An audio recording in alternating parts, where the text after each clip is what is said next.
Certaines pathologies pulmonaires chroniques ayant en commun une réduction de la clairance mucociliaire et un encombrement bronchique chronique, ils vont s'associer au cours de leur évolution à une colonisation bactérienne et des poussées récurrentes de surinfection. Peut-être chez ces patients, il faut indiquer la prescription d'une antibiothérapie qui peut être proposée en fonction des cas. Auparavant, on pensait que nos branches sont stériles, mais avec les études ultérieures, on a mis en évidence au niveau des branches un microbiote. Et en fait, ce microbiote, il va différer d'un sujet sain à un sujet asthmatique, BPCO, dilaté bronchique ou même porteur de fibrose pulmonaire idiopathique. En fait, à chaque pathologie pulmonaire respiratoire correspond un microbiote particulier. Dans certains cas, en fait, on va passer d'un état de biose où on a un équilibre entre les différents paramètres, que ce soit la colonisation par rapport à l'élimination, favorisée par des conditions de croissance favorables. Dans ce cas, on va passer à un état de dysbiose et on va avoir une augmentation de la charge bactérienne, une augmentation de la production de mucus et à un stade évolué de la maladie, on va voir la formation par les bactéries d'un biofilm. En fait, c'est quoi le biofilm? Ce sont des colonies bactériennes qui vont être enchevêtrées et ils vont être protégés par une matrice. Cette matrice, elle va les protéger contre l'action des antibiotiques. Elle va retarder leur élimination et à un stade évolué, on va avoir une colonisation bactérienne. Commençons d'abord par les dilatations des branches qui posent un problème de santé publique. Différentes étiologies, différents profils, origines géographiques différentes, mais l'évolution, dans tous les cas, elle est émaillée de complications, notamment d'exacerbations.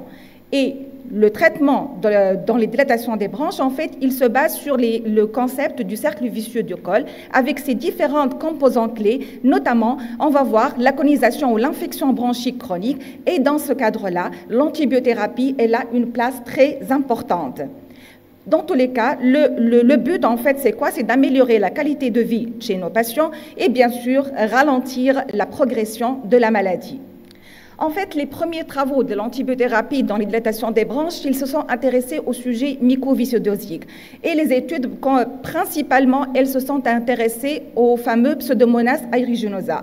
Mais le traitement antibiotique, ça peut être un traitement d'exacerbation, de colonisation, d'infection bronchique chronique, de primo-infection. En fait, quelle définition? On n'a pas de définition stricte, les définitions sont arbitraires et on va voir qu'elles vont différer, en fait, selon les études et les auteurs. Tout quand même, on va retenir comme définition de la primocolonisation, c'est la présence de pathogènes dans l'arbre bronchique, mais sans signe direct ou indirect d'infection ou de lésion tissulaire, alors que la colonisation chronique, c'est la présence de germes dans les branches durant au moins 6 mois sur la base d'au moins 3 cultures positives à au moins 1 mois d'intervalle, sans signe direct ou indirect d'infection ou de lésion tissulaire. Pour ce qui est de la primo-infection, ça sera en fait une primo-colonisation, mais avec des signes inflammatoires.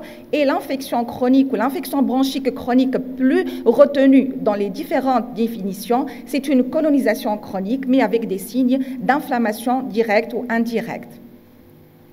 En fait, dans tous les cas, la colonisation, elle va constituer un tournant évolutif majeur dans l'évolution des dilatations des branches. Et les différentes études qui se sont en fait intéressées à la microbiologie des dilatés bronchiques à l'état stable, que ce soit par examen cytobactériologique des crachats, brossage ou lavage, et les méthodes d'identification, que ce soit la PCR, les cultures ou le séquençage par l'ARN-CSS, la majorité des études s'accordent que les germes les plus en fait isolés, c'est l'Haemophilus influenza, le Pseudomonas, le streptocoque et le staphylocoque. Ceci est confirmé dans cette méta-analyse incluant les principales études étudiant la microbiologie des dilatations des branches.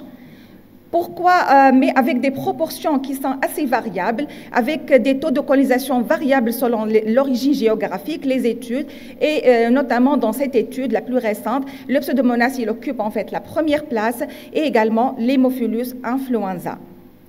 Pourquoi les différentes études en fait se sont intéressées surtout au Pseudomonas aeruginosa? Parce qu'ils s'accordent à dire qu'il s'associe à une augmentation de la bronchorée, une altération de la qualité de vie, une augmentation du risque d'exacerbation, un déclin plus rapide de la fonction respiratoire et une augmentation de la mortalité.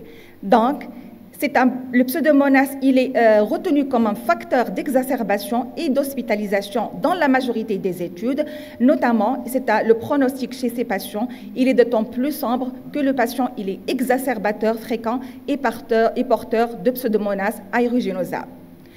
La colonisation, elle fait partie intégrante des scores pronostiques, que ce soit le FACET espagnol ou le BSI, qui sont des facteurs prédictifs de mortalité, de déclin de la fonction respiratoire, du risque d'exacerbation et d'hospitalisation. Et dans tous les cas, la colonisation à pseudomonas est validée comme critère pronostic défavorable dans les dilatations des branches, aggravant ainsi les scores pronostiques. Ce qui nous amène à rechercher en fait et dépister les facteurs prédictifs chez nos patients de colonisation de pseudomonas et notamment le sexe féminin, mais également la durée d'évolution des dilatations des branches et l'utilisation chronique en fait d'inhibiteurs de la pompe à protons qui sont à l'origine d'une achlorhydrie qui va favoriser en fait la colonisation bactérienne. Également, il y a l'utilisation de solutions d'inhalation de sérum hypertonique, mais également, on va voir l'inhalation d'antibiotiques. Les premières études se sont intéressées aux patients mycoviscidosiques avec, là, on est sûr qu'il y a un bénéfice de l'antibiothérapie, que ce soit de façon courte ou prolongée. En fait, ça va diminuer l'inflammation bronchique et également, elles vont entraîner une diminution de l'inflammation systémique, en fait, par quoi? En réduisant la charge bactérienne. On a voulu extrapoler ces données aux dilatations des branches non mycoviscidosiques et toutes les études en fait s'accordent et toutes les sociétés savantes s'accordent qu'il n'y a pas de bénéfice à éradiquer d'autres germes que le Pseudomonas aeruginosa. Pour la société espagnole, ils sont partis en fait du principe qu'en réduisant et en cassant le cercle vicieux de col, on va diminuer le déclin et on va avoir un bénéfice clinique et en fait fonctionnel. Donc, il indique une antibiothérapie prolongée en cas d'infection bronchique chronique ou colonisation à pseudomonas et il privilégie la voie inhalée par rapport à la voie systémique de point de vue tolérance, mais également de point de vue efficacité, et il la préconise aussi longtemps que possible que le profil de tolérance, il est favorable. Toutefois, pour les autres germes isolés qui ne sont pas le pseudomonas, dans ce cas, il indique qu'il faut au moins 2 exacerbations ou une hospitalisation chez ces patients-là, avec une détérioration de la fonction pulmonaire et une altération de la qualité de vie. Et pour eux, il n'y a pas de supériorité d'un schéma thérapeutique par rapport à un autre. Si on a le pseudomonas, et en fait, il les cite par ordre alphabétique, l'astréonam, la ciprofloxacine, la colimicine, la gentamicine, la tobramycine. Et en cas d'échec de cette antibiothérapie, on peut passer à l'antibiothérapie par voie orale ou intraveineuse. Pour le staphylocoque multirésistant, il utilise la vancomycine, il utilise les produits qu'on utilise pour les perfusions intraveineuses, mais en inhalation. Et pour les autres germes qui ne sont pas le pseudomonas, la gentamicine en inhalation. Pour les recommandations de l'ERS, elles sont un peu différentes et d'emblée, elles retiennent l'indication d'une antibiothérapie s'il y a plus de 3 exacerbations par an chez ce patient-là. Et ils définissent l'exacerbation, la présence de le plus de 3 signes parmi les suivants et un clinicien qui détermine qu'une modification du traitement est requise. Pour eux, ils ne retiennent l'indication d'une antibiothérapie qu'après avoir optimisé les techniques de drainage et traité toutes les causes sous-jacentes. Si le germe isolé, c'est le pseudomonas, dans ce cas-là, ils vont indiquer une antibiothérapie inhalée. S'il existe des effets indésirables ou une intolérance, ça sera les macrolides au long cours. Si au bout de 3 à 6 mois et après une réévaluation clinique et microbiologique, il y a une réponse qui est inadéquate, dans ce cas-là, ils vont combiner traitement par voie orale et traitement par voie inhalée. Pour la BTS, en fait, elle suit le même schéma thérapeutique en étapes et elle ajoute une 5e étape si le patient il fait plus de 5 exacerbations par an malgré une antibiothérapie inhalée et malgré les macrolides au long cours. Dans ce cas-là, il considère la possibilité de perfusion intraveineuse d'antibiotiques tous les 2 à 3 mois. En fait, au fil des années, différentes molécules ont été développées. avec les différentes classes thérapeutiques, que ce soit les aminoglycosides, que ce soit les bêta-lactamines, les quinolones, la colistine. Mais en fait, pourquoi ces traitements ont été développés? Parce qu'on a montré qu'il y avait une forte concentration in situ de l'antibiotique, une faible absorption systémique, puisqu'on va prescrire cette antibiothérapie au long cours, mais également les toxicités restent limitées, elle est là, mais elle est limitée, avec un délai d'action qui est rapide, et bien sûr sans hospitalisation, sauf pour la première prescription.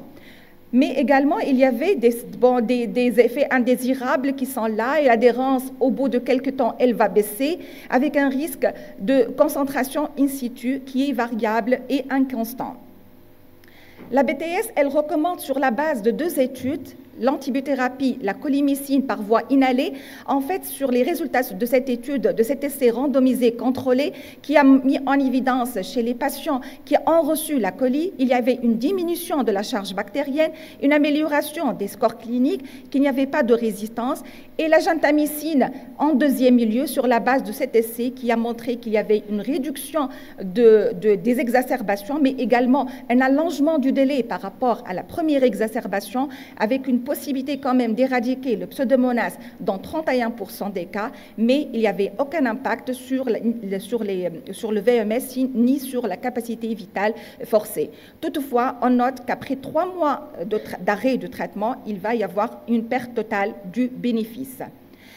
Pour ce qui est de la ciprofloxacine liposomale encapsulée, on a montré que durant les phases où le patient prenait le traitement, il y avait une amélioration des symptômes, il y avait une réduction de la charge bactérienne, il y a une tendance à l'amélioration de la qualité de vie, mais on a mis en évidence également qu'il y avait une apparition ultérieure de résistance aux antibiotiques.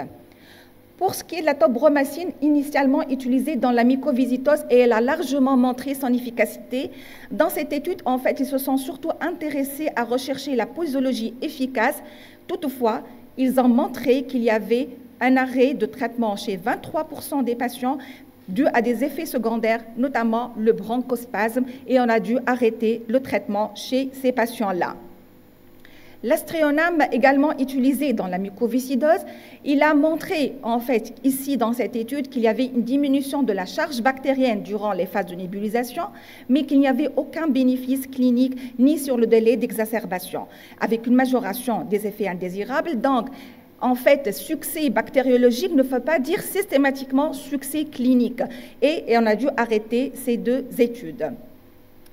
Donc, au final, à travers cette méta-analyse qui a en fait étudié les différentes études utilisant l'antibiothérapie inhalée dans les dilatations des branches, et on a montré à travers cette étude qu'il y avait un intérêt à prescrire de cette antibiothérapie, en fait, quelle que soit la molécule, mais qu'il n'y a pas d'amélioration sur le plan fonctionnel respiratoire. Il y a le risque de résistance qui est quand même élevé et qu'il n'y a pas d'impact significatif sur les symptômes et la qualité de vie.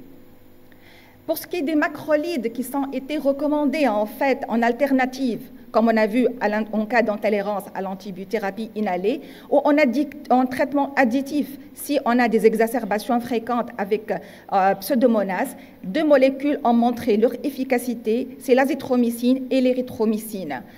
Pourquoi le macrolide a été utilisé? De par son efficacité antimicrobienne, en fait. Il va entraîner une réduction de la charge bactérienne, il va agir en inhibant la formation de ce biophile, mais également il a un effet immunomodulateur quand même, et il a atténué l'inflammation neutrophilique. Et dans cette méta-analyse qui a inclus les 3 principales études qui se sont intéressées aux dilatations des branches, mais avec des taux de colonisation qui sont variables et qui ont utilisé les macrolides au long cours, les 3 études, ils s'accordent que le bénéfice, il est là, mais il faut faire attention aux effets secondaires, une vigilance très importante à vu le risque de troubles cardiaques, notamment avec l'allongement du QT.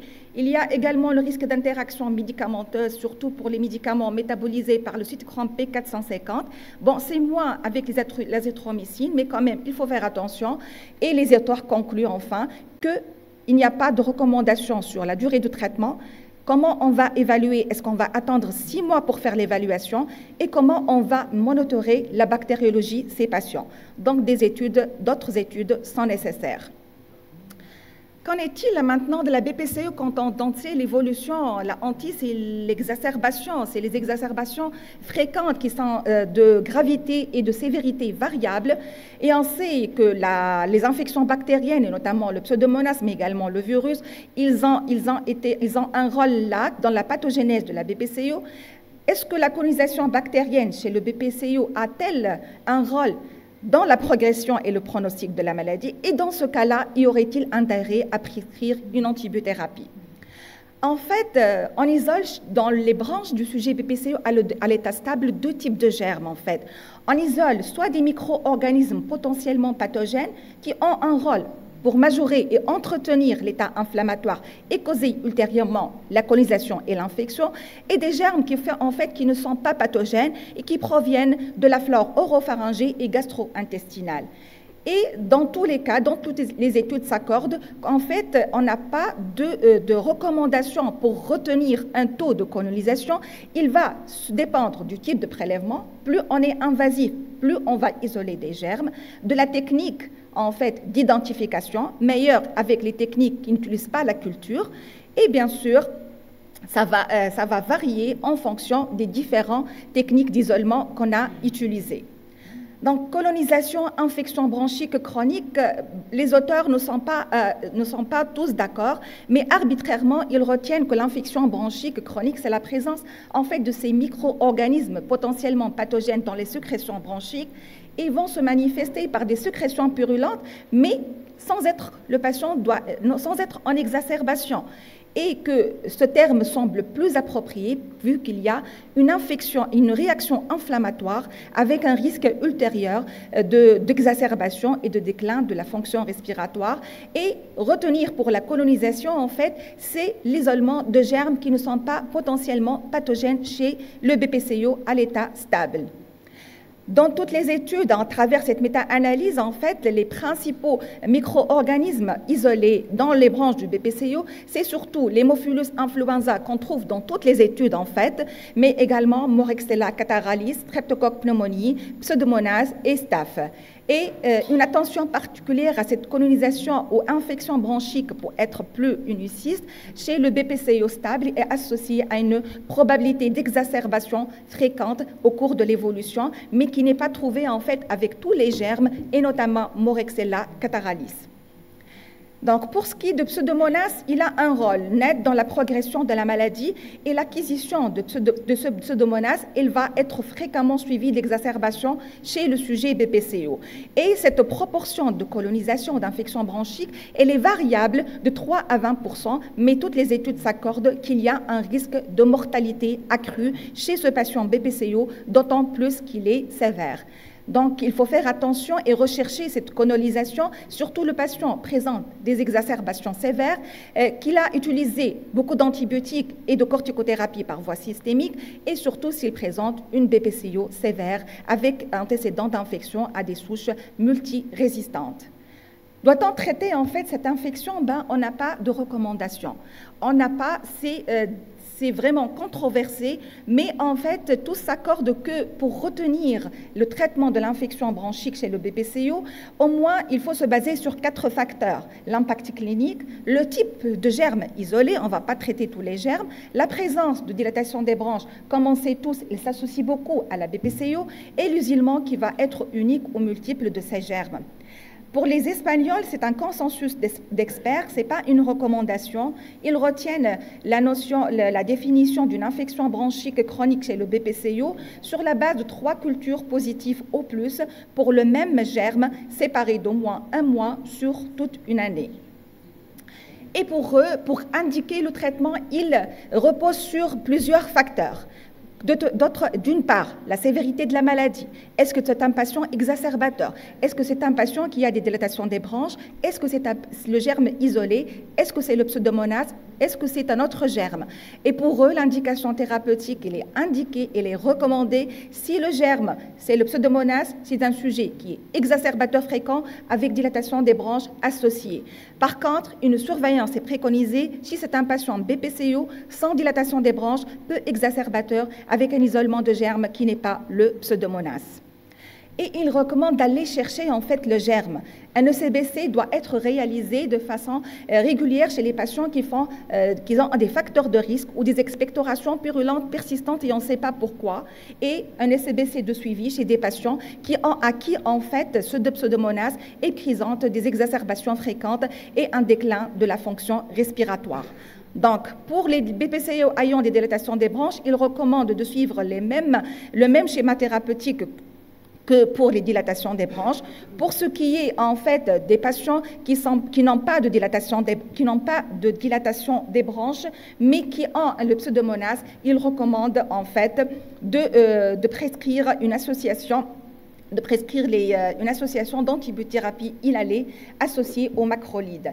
Si c'est un autre germe, dans ce cas, ils font intervenir la notion d'exacerbation et ils ne retiennent l'indication thérapeutique que s'il y a plus de 3 exacerbations par an. Et dans ce cas-là, il va y avoir la prescription de macrolide. S'il y a une mauvaise réponse, dans ce cas-là, ça sera l'antibiothérapie par voie inhalée.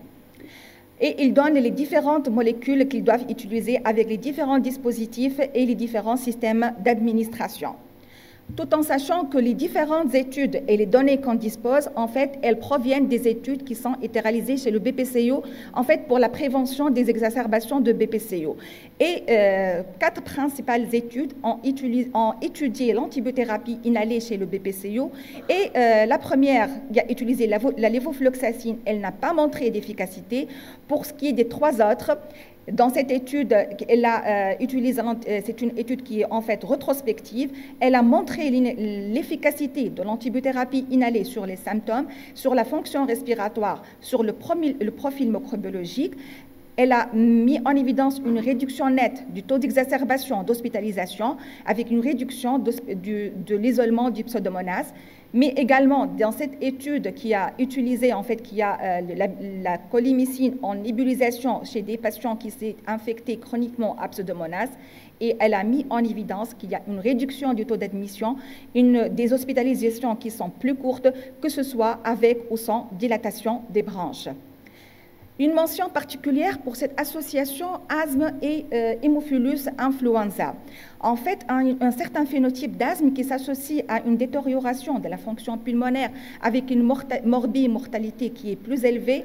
Les études métagénomiques faites chez cette population, ils ont montré une infection bactérienne persistante, en particulier à des souches non encapsulées de BGN, qui était l'hémophilus.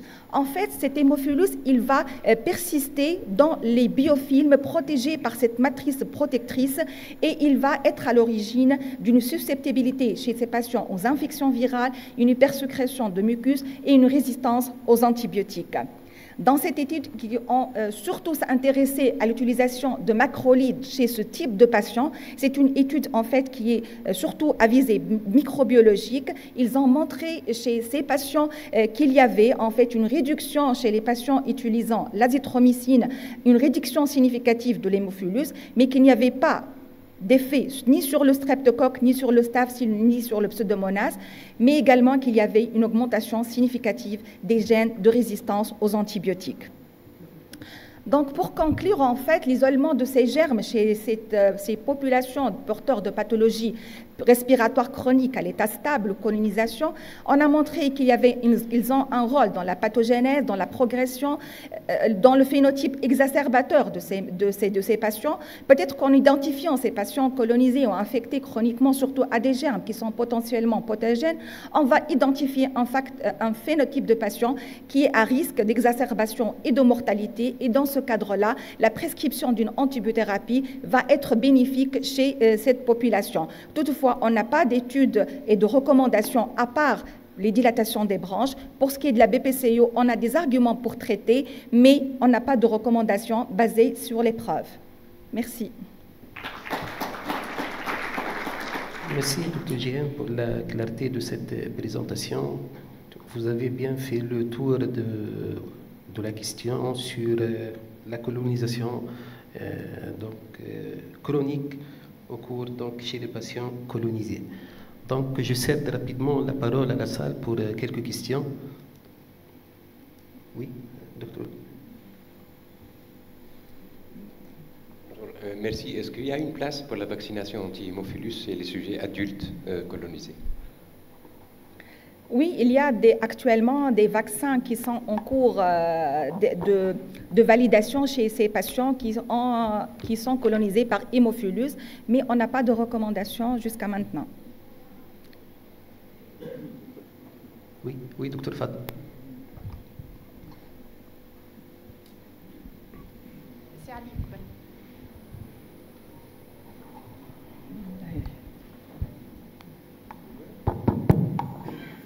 Merci Jihen pour cette belle présentation, surtout pour le problème de la colonisation.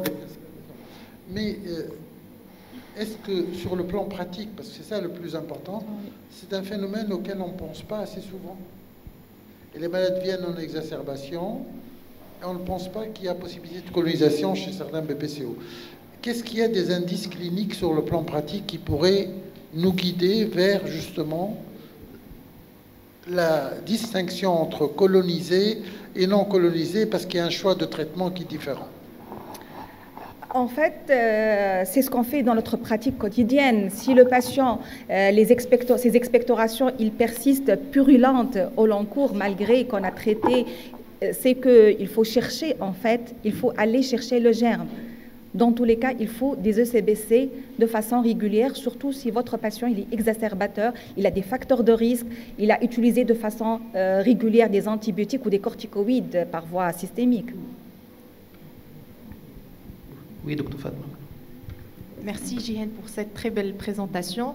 Toujours sur le plan pratique, une question sur le plan pratique. Est-ce que tu penses qu'en isolant un premier pseudo chez un patient BPCO, avec un taux, le nombre, la culture, le nombre suffisant en culture, est-ce qu'on aura le courage quand même d'attendre un mois pour refaire le CBC, un autre mois pour savoir s'il est exacerbateur, s'il est colonisé, en dehors même des facteurs de risque? Parce que moi personnellement, si je trouve un germe, j'ai tendance à traiter d'emblée sans pour autant refaire les ECBC pour savoir s'il est colonisé ou pas, d'autant plus qu'on n'a pas les traitements inhalés, qu'on n'a pas les macrolides au long cours, etc. En tout cas, si on a isolé pour la première fois un pseudomonase, il faut l'éradiquer, d'accord? Et peut-être ce qu'on ne fait pas de façon régulière, en fait, c'est de prescrire les examens bactériologiques de contrôle. On éradique, on fait la première culture, puis on s'arrête là, d'accord? Peut-être si, mais dans tous les cas, le premier isolement, c'est une éradication. Il faut faire le protocole complet de traitement. C'est 15 jours, 2 semaines.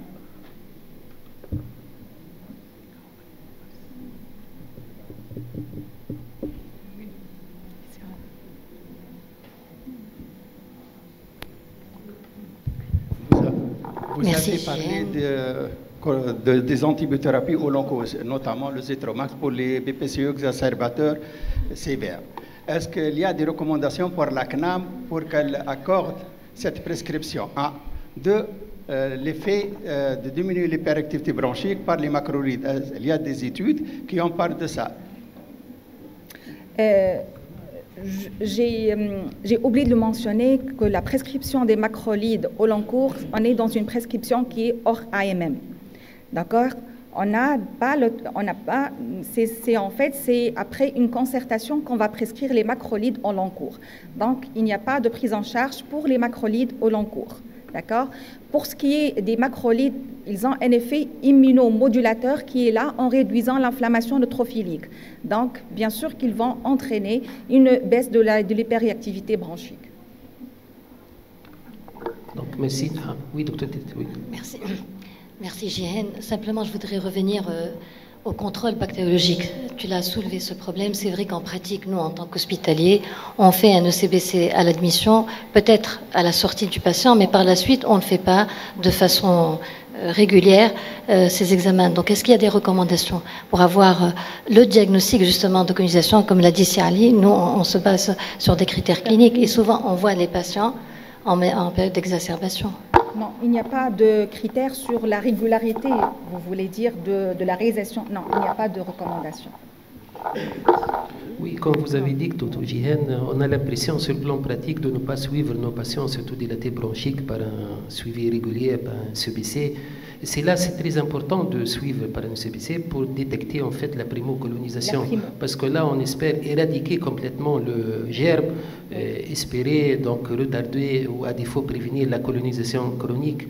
Là où elle est installée, c'est difficile, voire même d'éradiquer le germe et entrer dans le cercle de l'antibiothérapie au long cours avec tous les risques d'effets indésirables. Donc merci une fois pour cette excellente présentation.